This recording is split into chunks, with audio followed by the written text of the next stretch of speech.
After the end of World War II, the world was split into two, East and West. This marked the beginning of the era called the Cold War.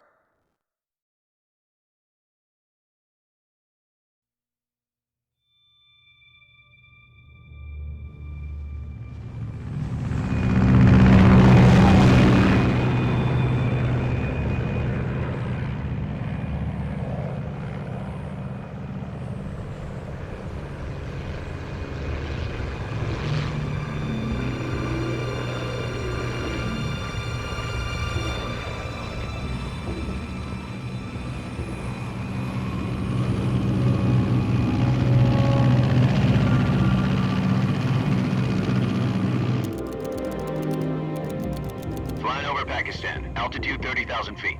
Approaching Soviet airspace. 20 minutes to drop off. Commencing internal depressurization. Equipment check. Arm main parachute. All right. You ready to go? Drop zone still showing a high pressure mass. Cav okay.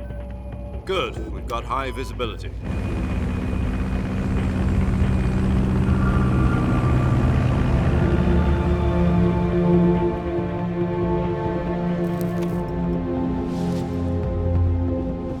Put out that cigar. Connecting oxygen hose to interior connector. Put on your mask.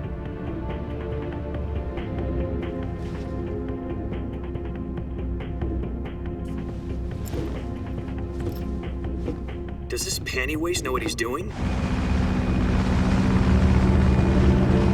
Approaching release point. 10 minutes to drop off. Hey, are you deaf? He said put out the cigar and put on your mask.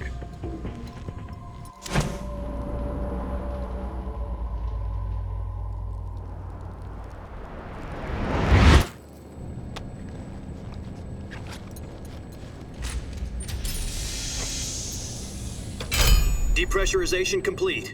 Checking oxygen supply. 6 minutes to drop off. Opening rear hatch.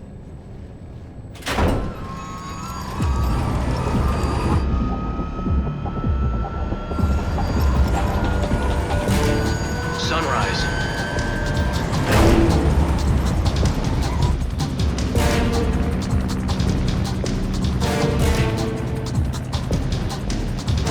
External temperature minus 46 degrees Celsius. 2 minutes to drop off. Stand up. You'll be falling at 130 miles per hour. Try not to get frostbite from the wind chill. 1 minute to drop off. Move to the rear. Activate the honor bottle. This is one for the history books. The world's first halo jump. 10 seconds to drop off. Stand by. Status okay. All green. Prepare for drop-off. Countdown. 5, 4, 3, 2, 1. Spread your wings And fly. God be with you.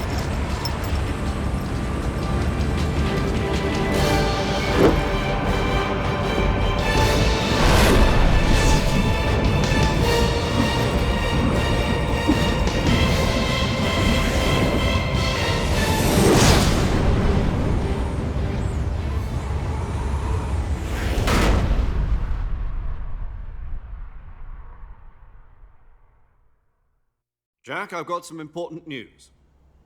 The head of the CIA has finally given us the green light for the Virtuous mission. Virtual mission? No, the Virtuous mission. The future of our Fox unit depends on it. If it succeeds, we'll be officially organized into a unit. Virtuous mission? Sounds like some kind of initiation ritual. You know, don't get cocky. This isn't a training op. Right. So what exactly is this wonderful mission? Well, about 2 years ago, a certain Soviet scientist requested asylum in the West through one of our moles. His name is Nikolai Stepanovich Sokolov. He's head of the OKB-754 Design Bureau, one of the Soviets' top-secret weapon research facilities, and the East's foremost expert on weapons development. Sokolov? Isn't he that famous rocket scientist? The very same. On April the 12th, 1961, the Soviets achieved the first manned spaceflight in history.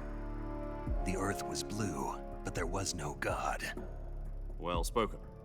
The rocket that carried Yuri Gagarin into orbit was the A-1, known as the Vostok rocket.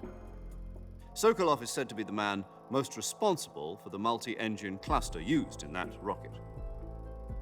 After Gagarin's flight, Sokolov left rocket development to become the head of the newly established Design Bureau.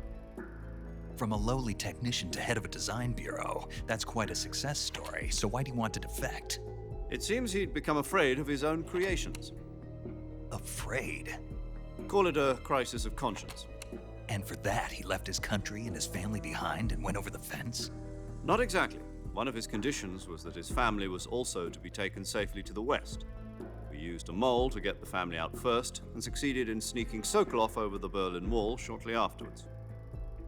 I was the one who conducted the operation. The security on the eastern side was still full of holes back then. Then what? We got Sokolov over in one piece, but the whole ordeal had left him exhausted, and we checked him into a hospital in West Berlin. It took him 2 weeks and more than 600 miles to get from the research facility in the Soviet Union to Berlin. He was in no condition to say anything coherent. And it was only a week later that we had something much bigger on our hands. The Cuban Missile Crisis. October the 16th, 1962, President Kennedy received word that the Soviets were in the process of deploying intermediate-range ballistic missiles in Cuba. The president demanded that the Soviets dismantle and remove the missiles. At the same time, he announced a naval blockade to prevent further missile shipments from reaching Cuba. But the Soviets didn't back down, instead placing their armed forces on secondary alert. Soviet transport ships carrying missiles continued on course towards Cuba. US and Soviet forces went on alert for an all-out nuclear war. Frantic negotiations were conducted through the UN's Emergency Security Council and unofficial channels to end the hair-trigger standoff. Finally, on October the 28th, the Soviet Union agreed to remove its missiles from Cuba, and so the world avoided a nuclear holocaust. But in order to get the Soviets to pull their missiles out, we had to make a deal. You mean the one where the US agreed to remove its IRBMs from Turkey? No. The Jupiter IRBMs deployed in Turkey were obsolete, and we were going to get rid of them anyway. They had no strategic value whatsoever to either the US or the Russians. The Turkey deal was a ruse, a cover story that was fed to the other intelligence agencies around the world. So what did the Russians really want? Sokolov. They wanted us to return Sokolov. You mean the Soviets pulled out of Cuba just to get their hands on Sokolov? That's right. What the hell was he working on? At the time, we had no idea. We were running out of time. It was either give up Sokolov or risk full-scale nuclear war. In the end, we had no choice. President Kennedy gave in to Khrushchev's demand. The next day, I got Sokolov out of the hospital, handing him over to agents on the eastern side. Sokolov kept on screaming, "Save me," until he disappeared from my sight. Then, a month ago, we received some new information from one of our moles. About Sokolov? Yes. He was taken back to the research facility and forced to continue working on the weapon in question under KGB supervision. What's more, it's on the verge of completion. So what kind of weapon is it? Something to do with space rockets? No, missiles. Same technology. I guess you're right. We don't know the details, but it appears to be a new kind of nuclear device.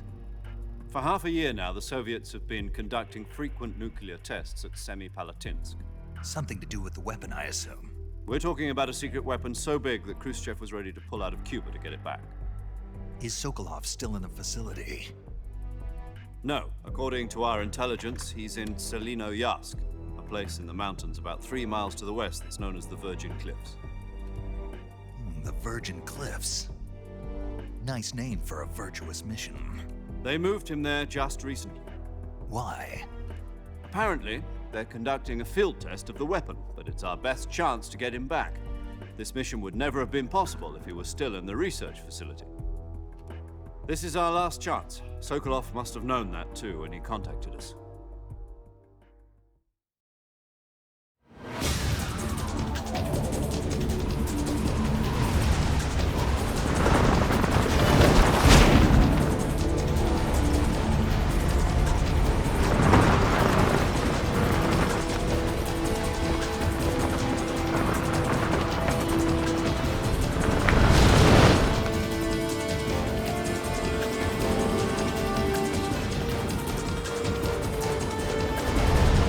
Listen up, Jack. Your mission is to infiltrate Selino Yask in the Soviet mountains, ensure the safety of Sokolov, and bring him back to the West.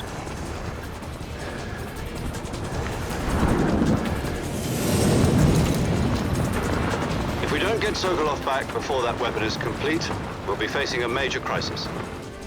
The clock is ticking.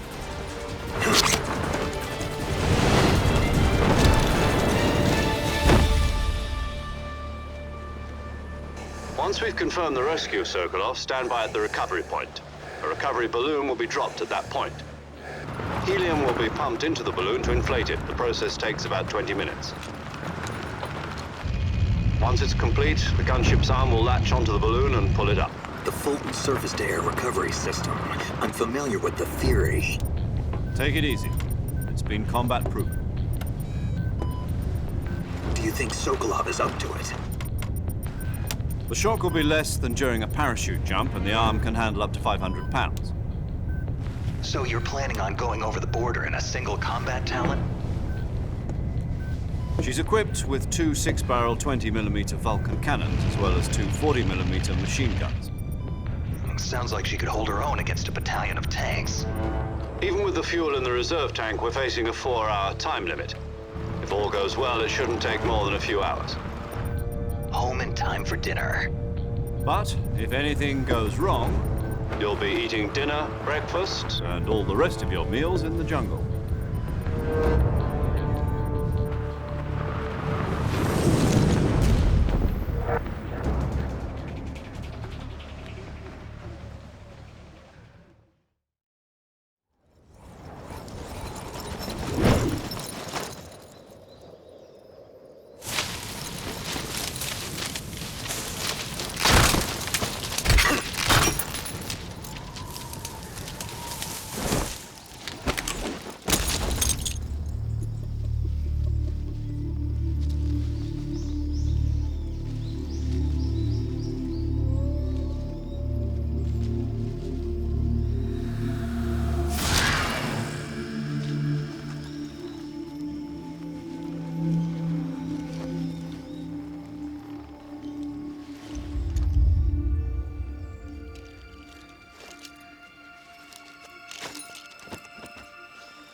Do you copy?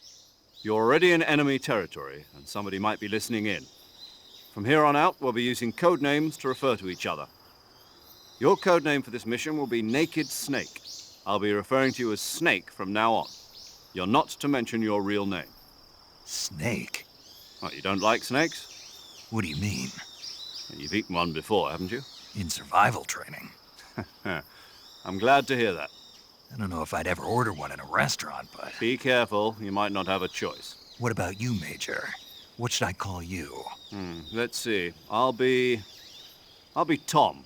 Call me Major Tom. This will be a sneaking mission. You must not be seen by the enemy. You must leave no trace of your presence. Is that clear? This kind of infiltration is the Fox unit's speciality. In other words, weapons and equipment are procured on site. That goes for food as well. You're completely naked, just as your name implies. Great. Now I see why you asked me if I like snakes. I suppose calling me Snake was your idea of a joke, too. No. There's a good reason for that. I'll tell you later when the time is right. Gotcha. Getting back to the subject, how exactly am I supposed to feed myself? You've been issued a knife and a tranquilizer gun. Use them to hunt for food. You'll also find some medical supplies in your backpack. Yeah, about the backpack. I lost it in a tree on the way down. I see. Well, you'd better go back and get it then. You know where it is? No problem. I can see it from here. It's stuck on a branch. To climb a tree, Stand in front of a tree that's covered in ivy and press the action button. I'll be monitoring your progress over the radio. We can't risk violating Soviet airspace, but I'll be in the gunship. My frequency is 140.85. I'll give you a call if I need to talk to you. If you need to talk to me, use the send function. Okay, Snake, go get your backpack.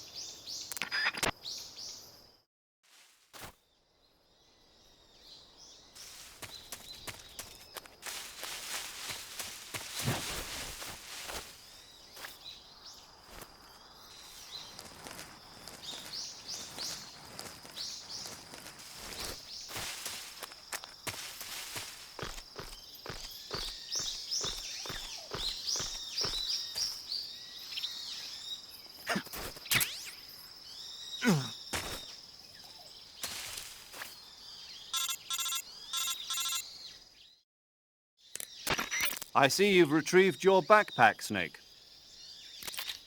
To equip a weapon, it's necessary to take it out of your backpack. In the survival viewer, choose Weapon from the backpack. Your available weapons will be displayed in a window in the upper left. From that list, choose the weapon you want to equip and press the Enter button. For other equipped items, just do the same thing from Item. Got it. Use the survival viewer backpack. Yep, that's right. Survival is fundamental to this mission. After you've been out in the field for a while, your stamina will start to drop. If your stamina gets too low, it'll affect your performance. You won't be able to shoot accurately, for example, and your wounds won't heal as smoothly. Keep an eye on your stamina so you don't run out. To recover lost stamina, you can hunt for local flora and fauna. You can use either your tranquilizer gun or your knife to hunt. My only weapon is a Mark 22 Hush Puppy tranquilizer gun? That's right. It's been fitted with its own suppressor. However, the suppressor will deteriorate every time you fire. Once its durability reaches 0, the noise suppression effect will be gone. So don't get too trigger-happy with it. The suppressor's durability is shown in the icon. Any weapons and equipment beyond what you're carrying now, you'll have to find as you go. I have to find my own weapons and equipment? Whose crazy idea was this anyway? Solo covert actions are standard Fox operating procedure.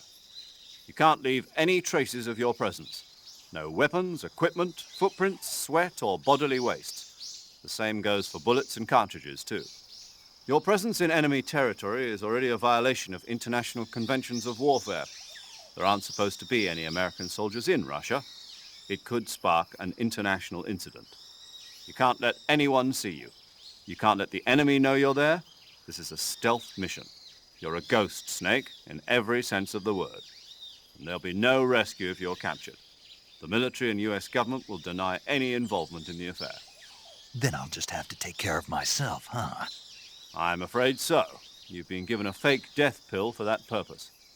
SIS guidelines stipulate that soldiers on covert ops like this one be issued a potassium cyanide capsule. Tape it to your body so you can take it when you need to. How generous of you. Use it if you're taken prisoner by the enemy. It'll send you into a state of false death for a short time.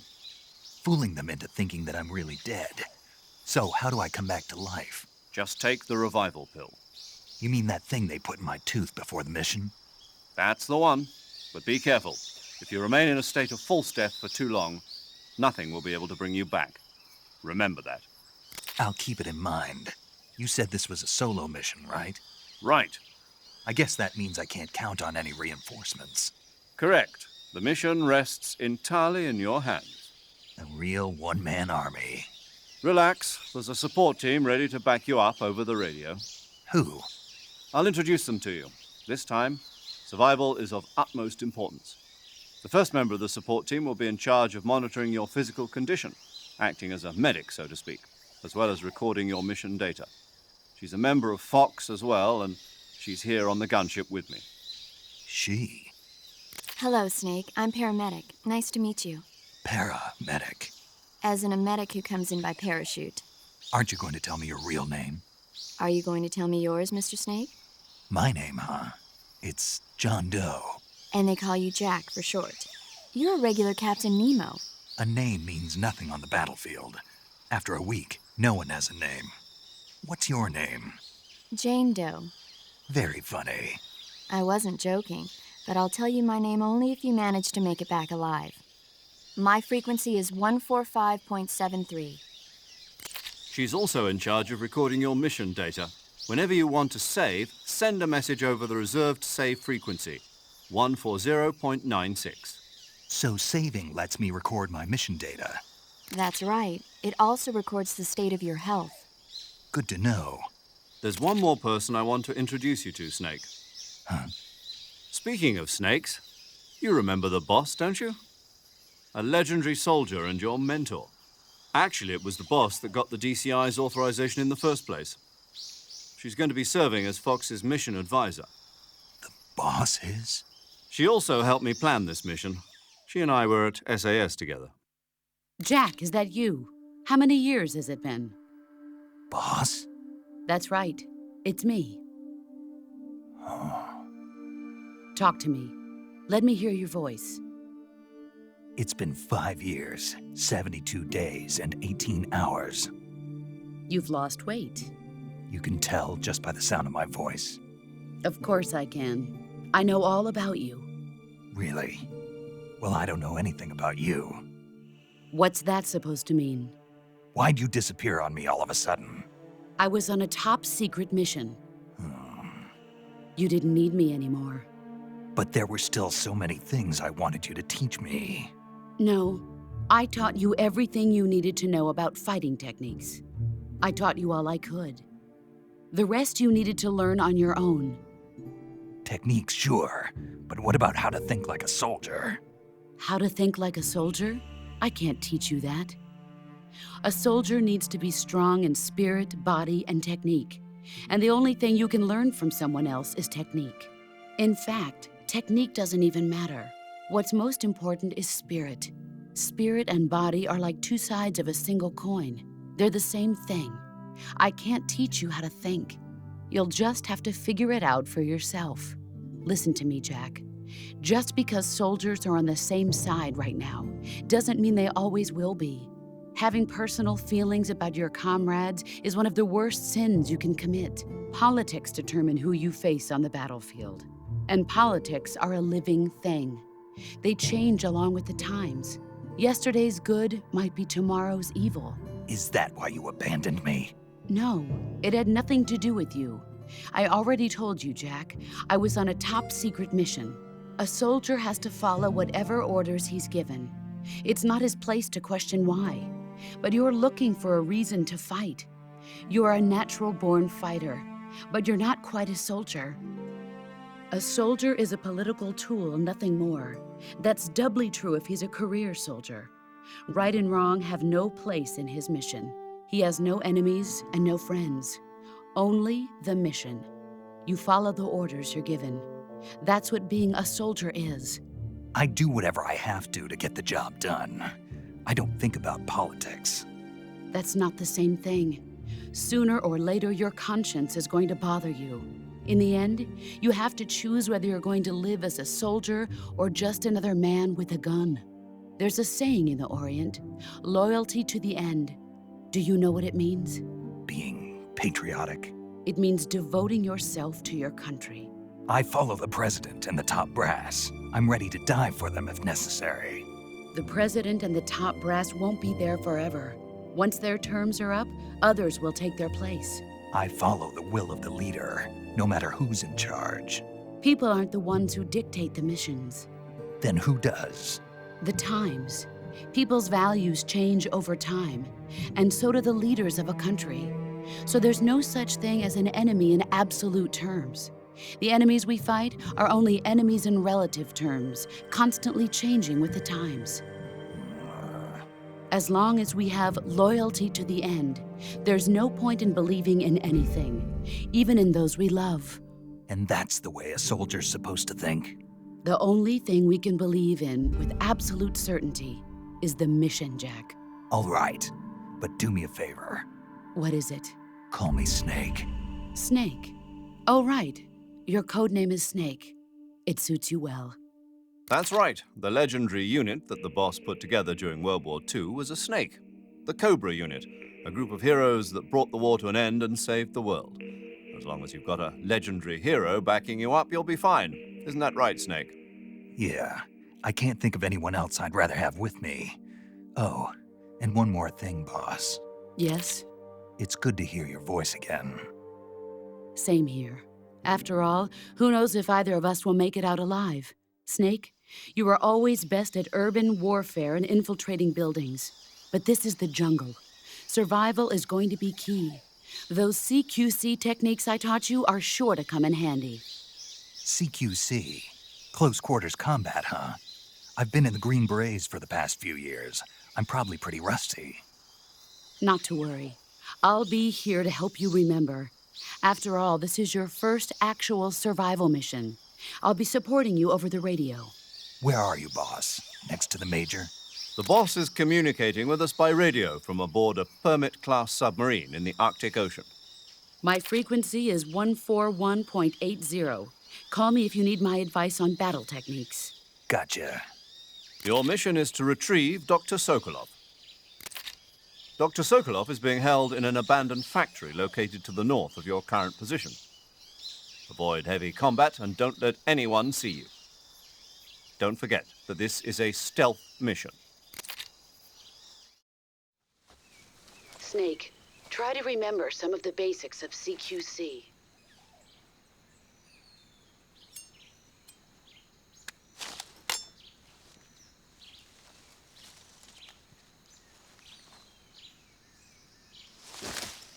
Commencing virtuous mission now.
Major, I've spotted 2 enemy soldiers. They're probably KGB troops sent to guard Sokolov. AK-47s and grenades. Snake, your presence in Soviet territory is already a violation of international law. We can't let the Kremlin find out that the CIA and the American government are involved. Contact with the enemy is strictly prohibited. Don't engage them in battle either.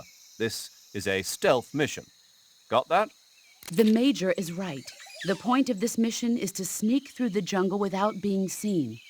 The success of the mission depends on how well you use your camouflage.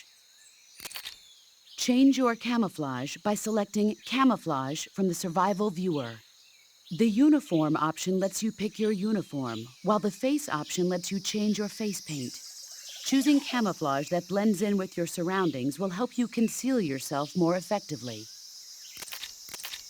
Also, don't forget that anything that moves will stand out in the jungle. If you just stand up and run around like an idiot, you're bound to be spotted.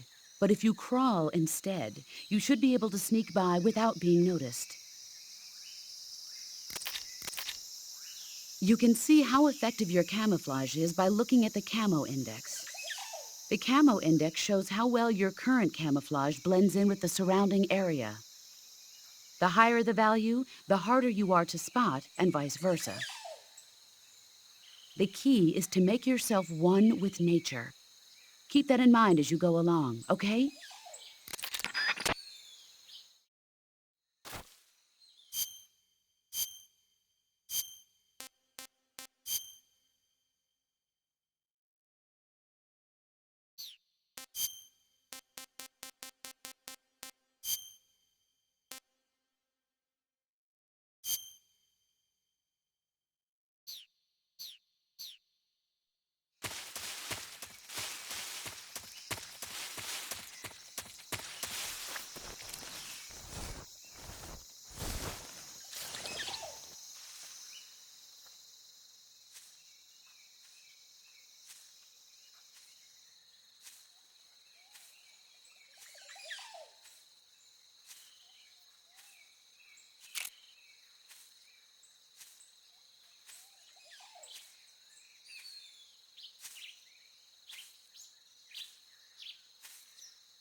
Major, I've reached the abandoned factory where Sokolov is supposedly being held.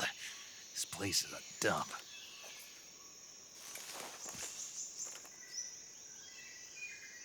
I can't see Sokolov from here. The security is pretty tight. There are sentries posted around the perimeter. I wonder how many are inside.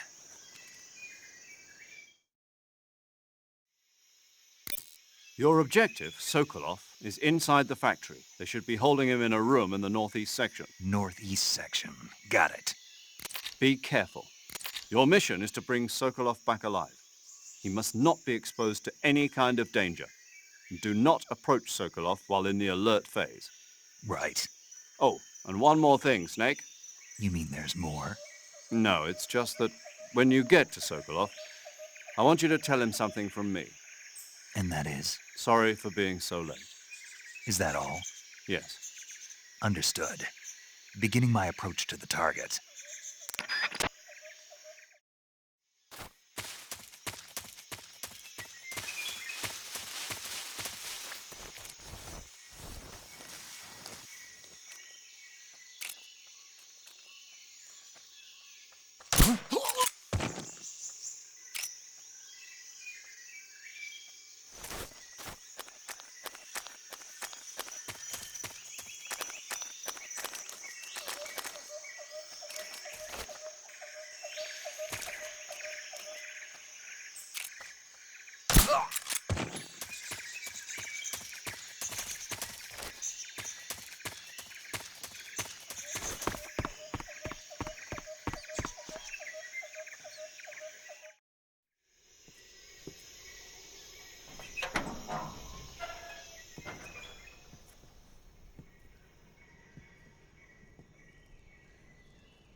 You must be Sokolov. Are you one of Volgin's men? You'll never get it from me. No. I'm a CIA agent. I've come to escort you back to the other side of the Iron Curtain. You're CIA? Yeah. I was sent by Major Zero, the man who got you out 2 years ago. Zero? I have a message from him. What is it? He said to tell you sorry for being so late. Did he now? What does it mean? It means he's a man of his word. But we've got no time for this. You have to get me out of here before they arrive. Who's they? Colonel Volgin of Gru. You in the West know him as Thunderbolt. Thunderbolt? Never heard of him. He's a member of the Army's extremist faction, a man who seeks to seize control of the motherland. Ever since the Cuban Missile Crisis 2 years ago, Khrushchev has been pursuing a policy of peaceful coexistence with the West.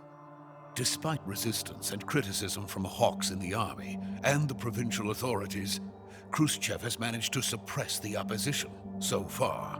But the failure of his agricultural policies has put him in a precarious position. And on top of that, the tragedy last November. President Kennedy's assassination. Precisely. In a sense, Khrushchev has lost his biggest partner, and his power base is rapidly crumbling away.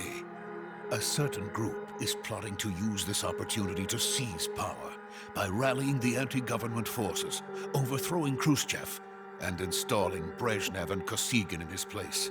The mastermind behind this plot is Colonel Volgin of the GRU.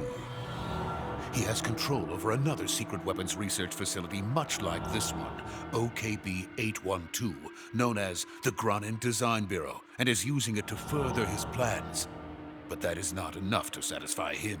Now he's plotting to seize the secret weapon I have been developing here and use it as leverage in his bid for power.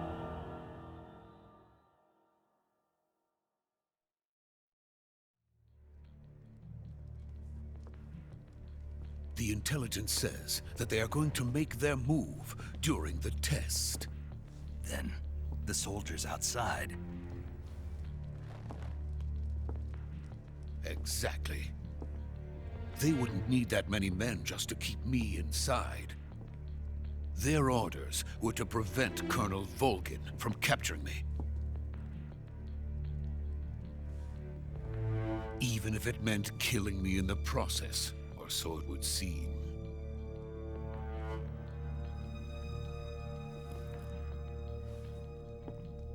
Volgin will come. I'm sure of it. You must get me out of here before then. Leave it to me. By the way, your Russian is superb. Where did you learn to speak it? From my mentor. Is that so? America is truly a frightening country. Having second thoughts? No. I have no love for this place. Let's go.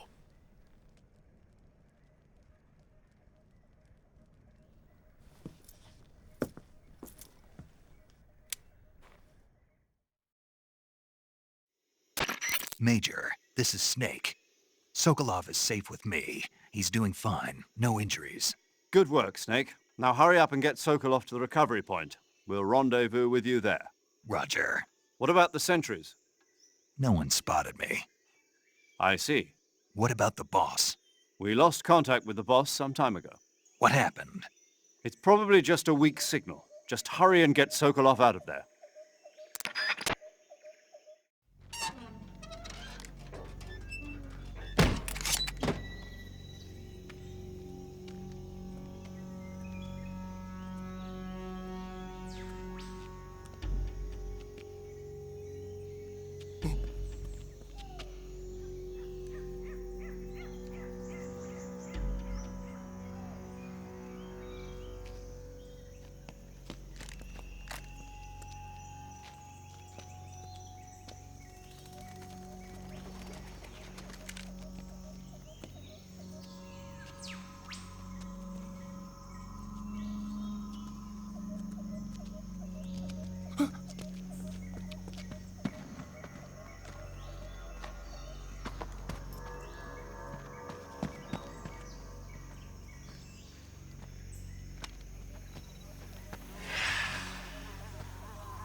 Freeze!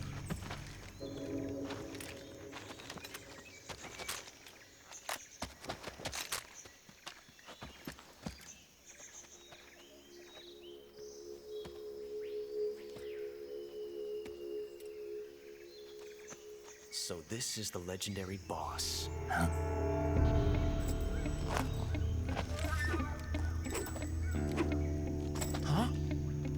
We meet at last.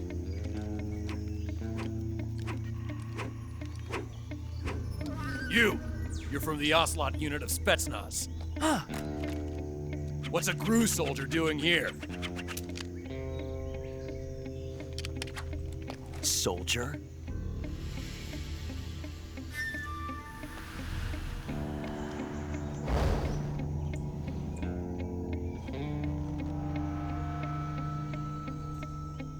He's the Ocelot commander. Ha! That's Major Ocelot to you. And don't you forget it.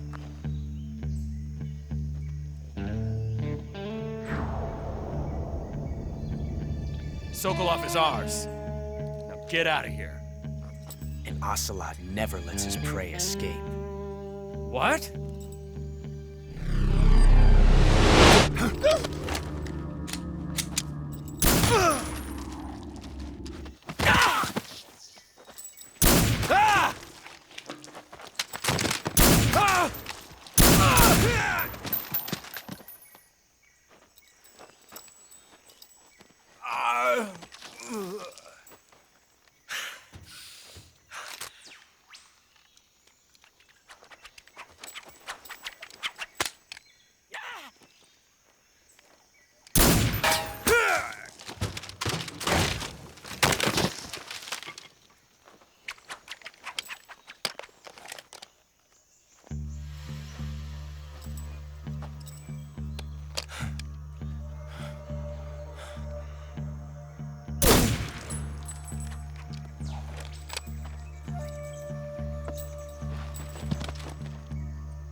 I can't say it feels good to kill a comrade, even if it is for the GRU.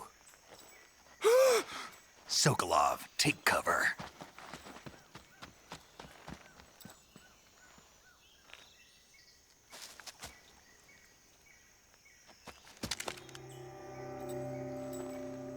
Huh.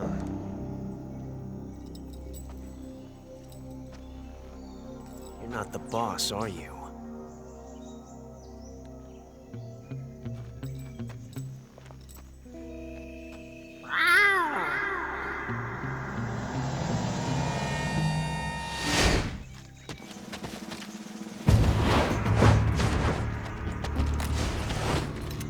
GRU operatives! What is that stance? Huh. That gun.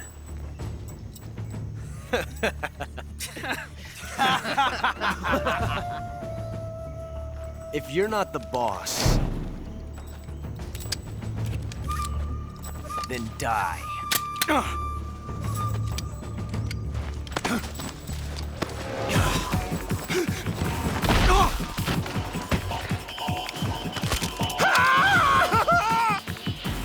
Major! Leave it! Shoot the other one! Whoa!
You ejected the first bullet by hand, didn't you?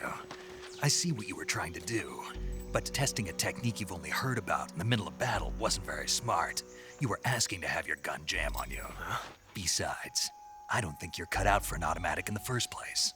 You tend to twist your elbow to absorb the recoil. That's more of a revolver technique.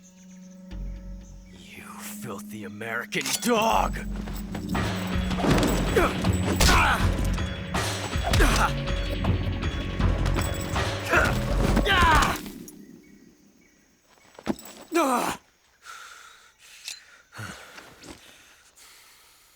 But that was some fancy shooting.